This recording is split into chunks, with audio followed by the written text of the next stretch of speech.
और आइए 50 खबरों के बाद अब आपको खबरें दिखाते हैं डिटेल में। भारत की ताकत और रणनीति ने एलएसी पर चीन को अपने कदम पीछे खींचने को मजबूर कर दिया। इस बड़ी खबर के बीच आज तक उस जगह पर पहुंचा है जहां प्रधानमंत्री मोदी ने दौरा किया था। लेह से 35 किलोमीटर दूर नीमू से हम आपको संवाददाता मंजीत नेगी की एक्सक्लूसिव रिपोर्ट दिखाएंगे और आपको बताएंगे कैसे एलएसी के पास सामरिक पुल और सड़कों को बनाने का काम युद्ध स्तर पर चल रहा है।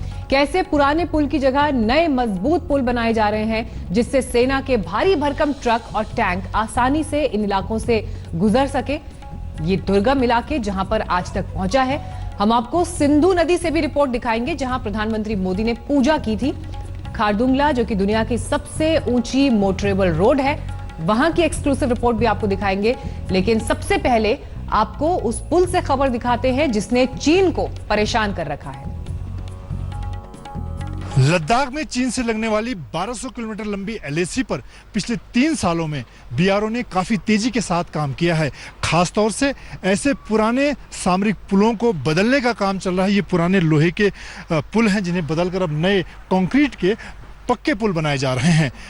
अब तक करीब 20 ऐसे पुल बनाए जा चुके हैं, जबकि 20 और यानी कि कुल 40 पुलों पर काम चल रहा है और जिसकी वजह से सेना की जो सरहद तक पहुंचने की आवाजाही है, सेना के जो बड़े हथियार टैंक हैं, उनकी आवाजाही आसानी से हो रही है। मौजूदा हालात में जब इस वक्त सरहद पर चीन और भारत की सेनाएं आमने सामने खड़ी हैं, ऐसे नए पुलों के बन जाने से सेना की आवाजाही आसान हो गई है। कैमरामैन संजय चौधरी के साथ मंजीत नेगी, बासगो, आज तक। भारत और चीनी सेनाओं के बीच में टकराव की एक बड़ी वजह सरहद पर भारत की तरफ से सामरिक सड़कों का और पुलों का तेजी से निर्माण किया जाना है। चीन इस बात से घबराया हुआ है कि भारतीय सेना इतनी तेजी के साथ सामरिक सड़कें और पुल क्यों बना रहा है। इस काम में बीआरओ अहम भूमिका निभा रहा है। अब हम आपको दिखाते हैं कि बीआरओ किस तरह से काम कर रहा है। इस वक्त हम लेह से 35 किलोमीटर दूर करगिल की तरफ नीमू में खड़े हैं, जहां पर प्रधानमंत्री मोदी पहुंचे थे। उन्होंने यहां पर सैनिकों को संबोधित किया।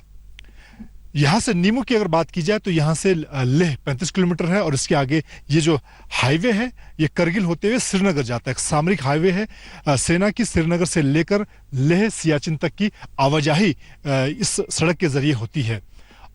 अब इसी सड़क के साथ एक दूसरी सड़क नीमू दारचा रोड काटी जा रही है, जो सामरिक तौर पर भारत के लिए बहुत अहम है और प्रधानमंत्री नरेंद्र मोदी की एक महत्वाकांक्षी परियोजना है।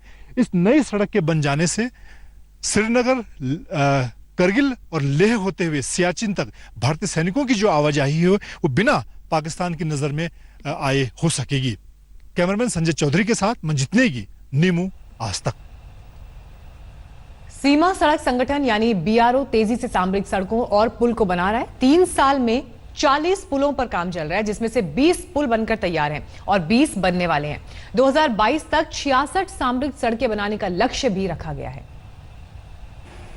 अब हम आपको दिखाते हैं करगिल से होते हुए लेह और सियाचिन से लेकर दौलत बेग ओल्डी तक पहुंचने वाली इस सामरिक सड़क पर किस तरह से काम हो रहा है, बीआरओ किस तरह से काम कर रहा है। पहले इस सड़क पर इस तरह के पुराने लोहे के पुल बनाए गए थे जिन्हें वैली ब्रिज कहा जाता था और अब बीआरओ ने पिछले 3 महीने के अंदर एक तरह से कह सकते हैं रिकॉर्ड समय में एक नया मजबूत पुल पर तैयार किया है, जिस पर सेना की बड़े वाहनों की, बड़े हथियारों की आसानी से आवाजाही हो सकती है। और यहाँ पर बीआरओ मुश्किल हालात में कई तरह की दुश्वारियाँ हैं। मौसम यहाँ पर लगातार बर्फबारी का मौसम रहता है, ठंडा है और उसके साथ ही जो कोविड की चुनौती है उसके बीच में मजदूरों का मनोबल यहाँ बनाए रखना। यहाँ पर आधुनिक मशीनों के साथ जो मजदूर हैं वो दिन रात मुश्किल हालात में लगातार काम कर रहे हैं। कैमरामैन संजय चौधरी के साथ मंजीत नेगी, नीमू, आज तक। नीमू में प्रधानमंत्री मोदी ने सिंधु दर्शन पूजा की। अब आपको हम उसे सिंधु नदी के पास से रिपोर्ट दिखाते हैं। ये इलाका सामरिक तौर पर बहुत महत्वपूर्ण है। नीमू की अगर बात करें तो यहाँ पर जंस्कार और सिंधु इंदस जो नदी है उसका संगम है। प्रधानमंत्री मोदी ने यहाँ पर पूजा भी की थी सिंधु नदी में। और सामरिक तौर पर अगर बात की जाए तो ये जो सामरिक सड़क है, ये जो इलाका है, आगे लेह से लेकर सियाचिन, दौलत बेग ओल्डी पूरे इलाके को जोड़ने का काम करता है। और इस पूरे इलाके में अगर सड़कों की बात की जाए, सामरिक पुलों की बात की जाए, जो हम आगे आपको दिखाएंगे, वहां पर बीआरओ लगातार पिछले अगर 2-3 सालों में खासतौर से बात की जाए तो बीआरओ ने काफी तेजी के साथ जो पुराने वैली पुल थे, यानी कि लोहे के पुल थे, उनको अब चौड़े जो सीमेंटेड पुल हैं उनमें तब्दील किया है, जिससे सेना के बड़े वाहनों की आवाजाही हो सके। प्रधानमंत्री मोदी ने नीमू ब्रिगेड का दौरा किया था, जवानों का हौसला बढ़ाया था। नीमू पहुंची आज तक की टीम की ये एक्सक्लूसिव रिपोर्ट देखिए। मेरे पीछे नीमू ब्रिगेड का इलाका है, जहां पर प्रधानमंत्री नरेंद्र मोदी ने पहुंचकर सैनिकों को संबोधित किया और मौजूदा हालात के बीच चीन को सीधी चुनौती दी। प्रधानमंत्री ने साफ किया कि यहां पर लद्दाख इलाके में भारत की जो सैन्य तैयारियां, खासतौर से जो इंफ्रास्ट्रक्चर का निर्माण है, उसको लेकर भारत पीछे नहीं हटेगा और भारत चीन की जो चालबाजियां इस वक्त हैं, चीन की जो हिमाकत है, उसका मुंहतोड़ जवाब देगा। और खासतौर से चीन की जो डर की वजह है, उसके पीछे सबसे बड़ा कारण पिछले कुछ सालों में पूरे लद्दाख से लगने वाली जो 1200 किलोमीटर लंबी लाइन ऑफ एक्चुअल कंट्रोल है, वहां पर बीआरओ ने जिस तेजी के साथ सामरिक सड़कों का, पुलों का निर्माण किया है, उसकी वजह से चीन डरा हुआ है और इसीलिए मौजूदा तनाव के बीच चीन ने अपनी सैन्य तैयारियों को बढ़ाया है। लेकिन भारत ने भी इस पूरे इलाके में अपनी सैन्य तैयारियों को बढ़ाया है। अगर हम नीमू ब्रिगेड्स की बात करें, इसके आगे लेह से लेकर दौलत बेग ओल्डी और गलवान नाला, जहां पर खूनी भिड़ंत हुई थी, वहां पर भारत की सैन्य तैयारियां चाक चौबंद हैं। हालांकि सुरक्षा कारणों से हम इन तैयारियों का ज्यादा चर्चा नहीं कर रहे हैं। कैमरामैन संजय चौधरी के साथ मंजीत नेगी, नीमू ब्रिगेड, आज तक। आज तक सबसे पहला चैनल है जो दुनिया की सबसे ऊंची पक्की रोड खारदुंगला पहुंचा है। सियाचिन और दौलत बेग ओल्डी को जोड़ने वाले हाईवे से ये रिपोर्ट देखिए। इस वक्त हम दुनिया के सबसे ऊंचे मोटरेबल रोड खारदुंगला टॉप पर पहुंचे हैं और यहाँ पर लिखा है welcome to top of the world mighty Khardungla. और ये रास्ता आगे सियाचिन एयरफोर्स का जो थॉरस एयरबेस है वहाँ तक जाता है और इस वक्त यहाँ पर बर्फ देखी जा सकती है कि पूरा इलाका बर्फ से ढका हुआ है और इस वक्त जुलाई के महीने में यहाँ पर ये हालात है। सेना की यहाँ पर लगातार मौजूदगी है और इसके आगे एयरफोर्स और वायुसैनिक जो सेना के लोग हैं वो लगातार हर मुश्किल में तैनात है। इस वक्त चीन के साथ जिस तरह के हालात हैं, ऐसे हालात में सेना की यहाँ पर चाक चौबंद व्यवस्था है। कैमरामैन संजय चौधरी के साथ मंजीत नेगी, खारदुंगला, आज तक। आइए बढ़ते हैं, आगे रुक करते हैं अब अगली खबर का। बात गैंगस्टर विकास दुबे की। 8 पुलिसकर्मियों की हत्या का आरोपी विकास दुबे कहां फरार हो गया है, किसी को पता नहीं है। 4 दिन बीत जाने के बाद भी विकास दुबे का कोई सुराग नहीं मिला है। विकास की तलाश में यूपी में जगह जगह पोस्टर लगाए गए हैं। विकास दुबे पर 2.5 लाख रुपए का इनाम घोषित किया गया है। उसे पकड़ने के लिए उसके करीबियों पर शिकंजा कसा जा रहा है। कल कानपुर की काकादेव पुलिस ने 3 लावारिस लग्जरी गाड़ियां बरामद की। बाद में ये गाड़ियां विकास दुबे के करीबी जय वाजपेयी की निकली। किसी गाड़ी में नंबर प्लेट नहीं लगी हुई थी। एसटीएफ ने जय वाजपेयी को हिरासत में लेकर इस मामले में अब पूछताछ की है। इस बीच सीओ देवेंद्र मिश्र की एक चिट्ठी भी वायरल हो रही है, जिसमें सीओ ने चौबेपुर के थाना प्रभारी विनय तिवारी और विकास दुबे की नजदीकियों का खुलासा किया है। अब बताया जा रहा है कि इस चिट्ठी के बारे में पुलिस को कोई जानकारी नहीं है।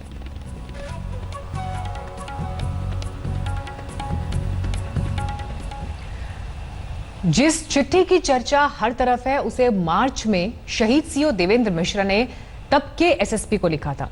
देवेंद्र मिश्रा ने लेटर में बड़े हमले की आशंका भी जताई थी। विकास दुबे जैसे अपराधी के खिलाफ कठोर कार्रवाई करने के लिए मैंने थानाध्यक्ष चौबेपुर को निर्देशित किया था, क्योंकि ऐसे दबंग अपराधी के विरुद्ध सामान्य जनता में शिकायत करने का साहस नहीं है। ऐसे दबंग कुख्यात अपराधी के खिलाफ थानाध्यक्ष का सहानुभूति बरतना विनय तिवारी की सत्यनिष्ठा संदिग्ध है। विनय तिवारी का विकास दुबे के घर आना जाना है। अगर थानाध्यक्ष ने अपने काम में परिवर्तन नहीं किया तो गंभीर घटना घटित हो सकती है। कानपुर के मौजूदा एसएसपी दिनेश कुमार ने सीओ देवेंद्र कुमार के लेटर का रिकॉर्ड में न होने की बात की, साथ ही इस मामले में जांच का भरोसा भी दिया। सीओ बिलोर के ऑफिस, एसपी रूरल के ऑफिस एवं एसएसपी की कॉन्फिडेंशियल एवं जो क्लरिकल ऑफिस जिसमें जो दंड बाबू के ऑफिस, सब में चेक कराया गया है। इनमें से रिसीविंग एवं डिस्पैच रजिस्टर, इन दोनों में ना तो इस चिट्ठी के संबंध में कोई उल्लेख है, ना तो 14 तारीख को एसओ के खिलाफ कोई अन्य रिपोर्ट रिसीव हुआ है। इस संबंध में कोई उल्लेख नहीं है, ना कोई इस संबंध में कोई फाइल यहाँ पे पाए गए हैं। फिर भी इस संबंध में और भी गहराई से हम जांच कर रहे हैं कि इस चिट्ठी का जो जेन्युइनिटी के संबंध में हम लोग और जांच कर रहे हैं। जो भी तथ्य सामने आएगा उसके आधार पर कार्रवाई की जाएगी। और अब बात करते हैं देश में कोरोना के आंकड़ों की। कुल मामले 7 लाख के पार पहुंच गए हैं। कोरोना के कुल मामले बढ़कर 7,19,000 हो चुके हैं। देश में कोरोना से अब तक कुल 20,000 से ज्यादा लोगों की मौत हुई है और बीते 24 घंटों की अगर बात करें तो 22,000 से ज्यादा केसेस सामने आए हैं। 467 लोगों की बीते 24 घंटों में मौत हुई है। लेकिन अगर आप ये 7 लाख का आंकड़ा कैसे पहुंचा है, आप इस पर नजर डालें तो 19 मई से लेकर 7 जुलाई तक की ये तस्वीर देखिए।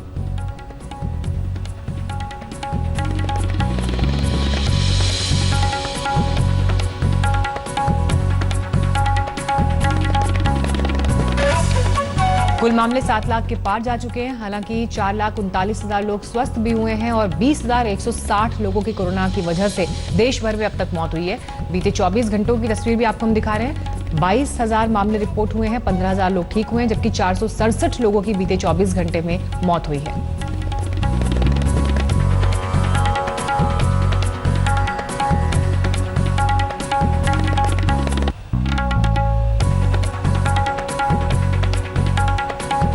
और ये आंकड़ा हम आपको दिखा रहे हैं। देश में कोरोना के केसेस 7 लाख तक कैसे पहुंचे। 19 मई से 7 जुलाई तक की ये तस्वीर कैसे 110 दिन का समय लगा था पहले 1 लाख केस होने में और उसके बाद 15 दिन में ही, अगले 15 दिन में ही देखिए तस्वीर बढ़ गई।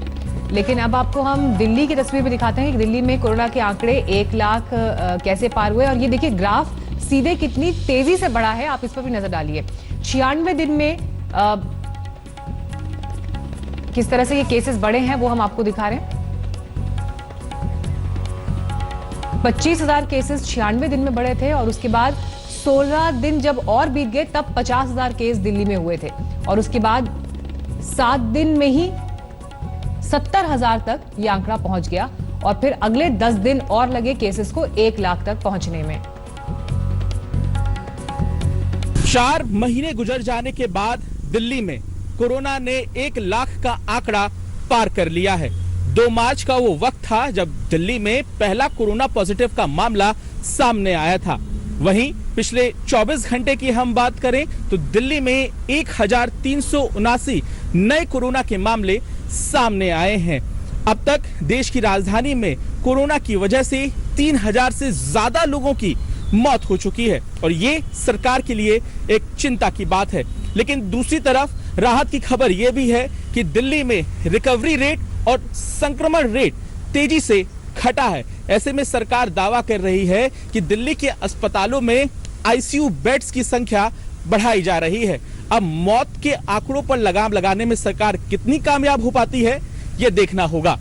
पंकज जैन, दिल्ली, आज तक। जम्मू कश्मीर में पुलवामा में चल रही मुठभेड़ में एक आतंकवादी ढेर हो गया, साथ ही एक पुलिसकर्मी भी घायल है। यहां 2 से 3 आतंकवादियों के छिपे होने की खबर मिली थी, जिस पर एक्शन लेते हुए आतंकवादियों के खिलाफ ऑपरेशन शुरू किया गया था।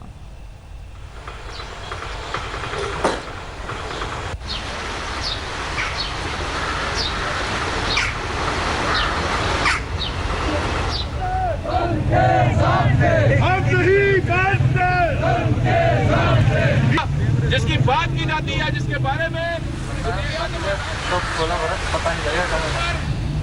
प्रेस क्लब में भी तो पुलवामा में ये मुठभेड़ जिसमें एक आतंकवादी ढेर हुआ है, लेकिन एक पुलिसकर्मी भी घायल बताया जा रहा है। 2 से 3 आतंकवादियों के इस इलाके में छिपे होने की खबर मिली थी। एक्शन लेते हुए आतंकियों के खिलाफ ऑपरेशन शुरू किया गया था।